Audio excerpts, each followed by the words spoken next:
A very good morning to all of you. I am Dr. Ranjita and you all are welcome to Zumexa classes. आज के इस lecture में हम लोग discuss करने जा रहे हैं MCQs के बारे में और MCQs के जरिए जो है हम साइंस को रिवाइज कर रहे हैं. So let's start. ये जो कुछ MCQs हैं इसमें हम HCS 2021 एग्जाम में पूछे गए सवालों को डिस्कस कर रहे हैं. सो ये कुछ खास MCQs थे.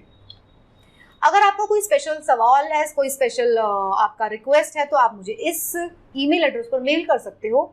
ये मेरा इंस्टाग्राम लिंक है, आप मुझे फॉलो कर सकते हैं. ये मेरे टेलीग्राम चैनल का लिंक आपको दिया गया है. इस टेलीग्राम चैनल पर आपको मेरे सभी लेक्चर्स के PDF मिल जाएंगे जिनको आप रिवीजन के लिए डाउनलोड कर सकते हो. अगर आप चाहते हो मेरे बाकी के लेक्चर सीरीज भी देखना तो उन सबके लिंक भी आपको यहीं मिलेंगे.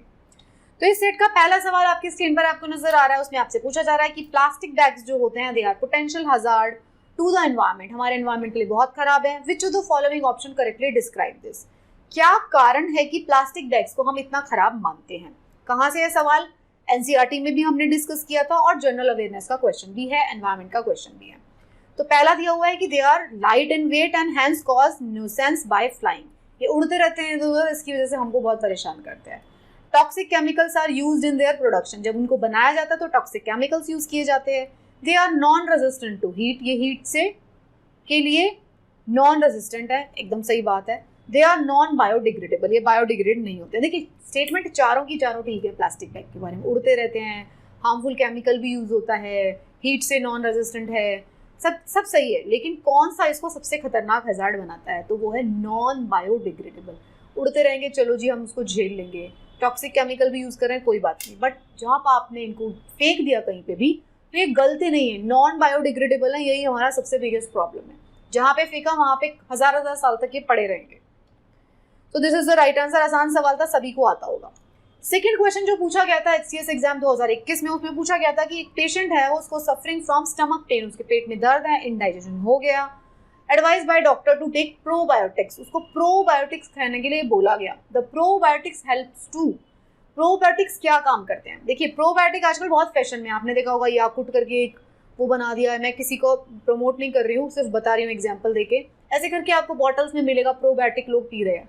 देखो यार प्रोबायोटिक होती क्या चीज़ है, यही इसमें से पूछा गया है कि क्या करती है. Increase the effect of medication, kills harmful bacteria in stomach, provide the beneficial bacteria for healthy digestion, decreases the acid secretion in increasing the enzyme activity. क्या काम करती है? तो प्रोबायोटिक करती है हमें बेनिफिशियल बैक्टीरियाज को प्रोवाइड करना. आप जो है, जो लोग भी मेरी NCERT सीरीज देखते हैं उनको पता है कि हमें जो है हमारे फ्रेंडली बैक्टीरियाज की ज़रूरत होती है. अगर फ्रेंडली बैक्टीरिया हमारी बॉडी में नहीं होंगे तो हमारी बॉडी ठीक से फंक्शन नहीं कर पाएगी. तो फ्रेंडली बैक्टीरियाज का बहुत ज़्यादा रोल होता है हमारी बॉडी में. तो प्रोबायोटिक क्या करते हैं, हमें फ्रेंडली बैक्टीरिया प्रोवाइड करते हैं. अब आप सोचेंगे कि भैया हमको ये बॉटल्स में दवाई ले लेके खानी पड़ेगी क्या, मतलब प्रोबायोटिक खरीद के पीना पड़ेगा क्या? नो. प्रोबायोटिक आपको मिलता है दही से. तो अगर आप दही खाते हैं तो उसके अंदर भी लैक्टोबैसिलस आपको मिलता है. तो दही इज़ वेरी गुड. तो अगर आपको कभी भी लगता है कि आपको स्टमक अपसेट है या कोई प्रॉब्लम है तो आपको प्रोबायोटिक खाने की ज़रूरत है. इसीलिए एडवाइस किया जाता है हमारी दादी नानी के द्वारा सदियों से कि आप दही खाइए.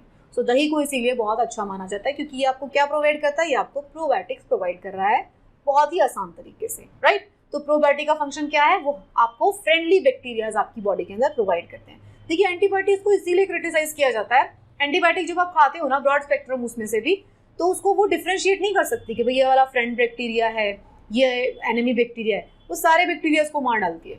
मोस्ट ऑफ द एंटीबायोटिक्स क्या करेंगे, आपकी बॉडी का बहुत देर से एंटीबायोटिक खा रहे हो तो वो आपकी फ्रेंडली बैक्टीरियाज को भी मार देंगे. अब आपकी बॉडी के फ्रेंडली बैक्टीरियाज मारे गए तो आपकी बॉडी का वो डिफेंस मैकेनिज्म थे, वो आपको बचाते थे रोगों से, तो वो भी खत्म हो जाएंगे. तो इसलिए आप बीमारी के लिए ज़्यादा प्रोन हो जाते हैं. तो ये मैकेनिज्म है. मैंने आपको NCERT सीरीज में काफ़ी अच्छे से डिस्कस भी किया. सेकंड जो सवाल है, नेक्स्ट जो सवाल है उसमें आपसे पूछा जा रहा है, अगेन देखो RT-PCR से आपको टेस्ट आ गया. कोविड से देखो कितने सारे क्वेश्चंस पूछे गए. Doctors recommended real time PCR test for COVID-19. This diagnostic test detect. क्या डिटेक्ट करता है ये? कंप्लीट कोविड वायरस को डिटेक्ट करता है, प्रोटीन को डिटेक्ट करता है वायरस के, RNA को डिटेक्ट करता है वायरस के, या स्पेसिफिक एंटीजन ऑफ वायरस को डिटेक्ट करता है. कहाँ से आया सवाल? क्योंकि करंट अफेयर्स में बहुत ज़्यादा इंपॉर्टेंट है, वहाँ से आया सवाल कि कोविड टेस्ट जो है उसको क्या उसमें टेस्टिंग की जा रही है. क्योंकि कोविड टेस्ट इतना ज़्यादा यूज़ किया गया पिछले कुछ एक साल में, तो इसलिए आपको पता होना चाहिए कि कोविड टेस्ट काम क्या कर रहा है. तो कोविड टेस्ट जो था वायरस का RNA चेक कर रहा था. अगर हम पूछे कि भाई जो ये कोविड वायरस है वो कैसा वायरस है, आरएनए वायरस है कि डीएनए वायरस है, तो ये आरएनए वायरस है। और वो उसके आरएनए को ही डिटेक्ट करता था। जैसे ही उसको आरएनए मिलता था तो हम बता देते हैं हाँ कोविड पॉजिटिव है, उस पर्टिकुलर वायरस का आरएनए। तो ये आरएनए वायरस है। अगला सवाल जो है उसमें आपसे पूछा जा रहा है, ये सवाल जो है ले लिया गया इधर, बट ये साइंस का सवाल है नहीं, ये किसका सवाल है, ये ज्योग्राफी का सवाल है। तो क्या पूछा गया, डेप्सांग प्लेन के बारे में पूछा गया। Consider the following statement regarding Depsang plain. तो डेप्सांग प्लेन के बारे में पूछा गया। तो डेप्सांग प्लेन कहाँ है, जब आप जम्मू एंड कश्मीर का अनडिवाइडेड वाले मैप की बात कर रहे हो उसमें अगर आप देखेंगे तो आपको डेप्सांग प्लेन दिखाई देगा। तो आपको ज्योग्राफी जब आप पढ़ते हैं तो उसमें आपको इंडिया का मैप अच्छे से पता होना बहुत ज़्यादा ज़रूरी है। तो वहीं से उठाया गया सवाल है। डेप्सांग प्लेन जो है जम्मू एंड कश्मीर अनडिवाइडेड की बात है, तो वहाँ पे आपको देखने को मिलेंगे डेप्सांग प्लेन। तो अब आपसे पूछा जा रहा है कैसे बने हैं। It is form by fertile alluvial soil से बने हैं। दूसरा, the plain is found at the higher latitude पे बता दिया मैंने आपको कहाँ है। It is covered with dense coniferous forest. तो ये जो प्लेन्स थे ना, ये जो सवाल था ये आपसे ये पूछ रहा था कि क्या आप इंडिया का ज्योग्राफिकल स्ट्रक्चर अच्छे से समझते हो या नहीं समझते। तो इंडिया की ज्योग्राफी आपसे पूछने की डिमांड थी, गलती से आ गया इस वाले सेट में। ऐसे एक्चुअल में ये कहाँ का सवाल है, ये ज्योग्राफी का सवाल है। तो जब हम ज्योग्राफी शुरू करेंगे तो मैं आपको ज्योग्राफी में पूरा एनसीईआरटी का सवाल है, मतलब ज्योग्राफी में से भी एनसीईआरटी का सवाल है, ज्योग्राफी एनसीईआरटी। तो मैं आपको पूरा डिटेल में बताऊंगी कि आपको क्या क्या पढ़ना है और उसी में से आपके मैक्सिमम क्वेश्चंस आएंगे। तो बताइए, it covered with dense coniferous forest. क्या डेंस कॉनिफेरस फॉरेस्ट है? जिसको भी पता है ये है कहाँ पे वो इसका सही जवाब दे सकता है। अगर आप समझ जाएंगे ये बिल्कुल हाई एल्टीट्यूड पे ये प्लेन है, तो कॉनिफेरस फॉरेस्ट होने का कोई मतलब ही नहीं बनता। और इसके अंदर एलुवियल सॉइल कहाँ से आएगी, इतनी हाइट पे एलुवियल सॉइल कैसे फॉर्म होगी? एलुवियल सॉइल वहाँ फॉर्म होती है जब नदी जो काटना शुरू करती है पहले पहाड़ों को, तो नीचे जाके प्लेन्स में मिलेगी। पहाड़ों की हाइट पे आपको एलुवियल सॉइल नहीं मिलेगी। तो सिर्फ और सिर्फ इसका राइट जवाब बनता है 2 ओनली।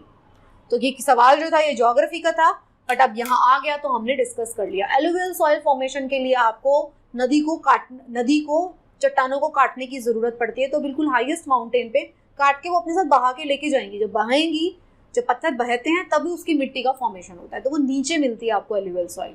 मेनली कहाँ पे मिलती है, जहाँ पे डेल्टा फॉर्मेशन हो रही है। और उससे पहले तो माउंटेन्स की पीक पे आपको एलुवियल सॉइल नहीं मिलेगी। लेकिन ये सवाल तभी आपको जवाब आप तभी बता सकते हो जब आपको ये पता हो कि डेप्सांग प्लेन का लोकेशन क्या है ज्योग्राफिकली। सो आई होप आपको ये समझ आया होगा। आखिरी सवाल जो है इस सेट का, अगेन साइंस का सवाल इसीलिए बनता है क्योंकि सतीश धवन स्पेस सेंटर यहाँ पर लोकेटेड है। वैसे ज्योग्राफी का सवाल ज्यादा है ये। Sriharikota, where the Satish Dhawan space centre is located, is situated next to which lake. तो कौन सी लेक के नेक्स्ट में ये सिचुएटेड है? अगेन कहाँ से सवाल है, एनसीईआरटी ज्योग्राफी का सवाल है सीधा सीधा। तो चिलिका लेक है, पुलिकट लेक है, वेम्बनाड लेक है या कोलार लेक है। तो इसका सही जवाब है पुलिकट लेक। अगर आप इंडिया का मैप देखेंगे, पुलिकट लेक जहाँ पे लोकेटेड है, तो वहाँ पे हम इंपॉर्टेंट प्लेसेस के बारे में भी बात करेंगे। हमारे स्पेस स्टेशन कहाँ हैं, हमारे न्यूक्लियर रिएक्टर्स कहाँ रखे हुए हैं, कौन कौन से हमारे रेलवेज के हेडक्वार्टर्स हैं, एयरपोर्ट कहाँ कहाँ पर है, पोर्ट कहाँ कहाँ पर है। तो ये सारी चीज़ें जो है हम वहाँ पे पढ़ने जा रहे हैं। सो अगेन ज्योग्राफी से ये सवाल था, तो सही जवाब इसका बी बनता है। So thank you so much, that's it for HCS exam. HCS exam में इतने ही सवाल पूछे गए थे जो कि 2021 में पूछे गए थे। तो आई होप आपको ये 3-4 सेट सॉल्व करके काफ़ी मज़ा आया होगा, आपको समझ में आया होगा कि किस तरीके के सवाल जो है स्टेट PCS पूछते हैं। सो इसी तरीके से पढ़ते रहिए and best of luck for your preparation.